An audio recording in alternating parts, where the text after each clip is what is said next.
Yan, good morning Philippines. At yan po yung ilalaban natin sa darating ng Martes sa Paskiskil sa bayan ng Bansud sa Octagon, Aranita.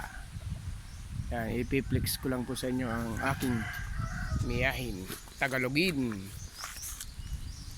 Yan, ang aking Tagalogin.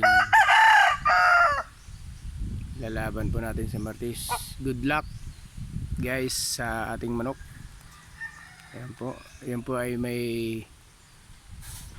hari sa kanyang pulok, parang pinakabuhok. Ayan, may buhok po siya, mistiso na miyahin. Lalaban po natin sa Martes. Good luck guys, sana manalo.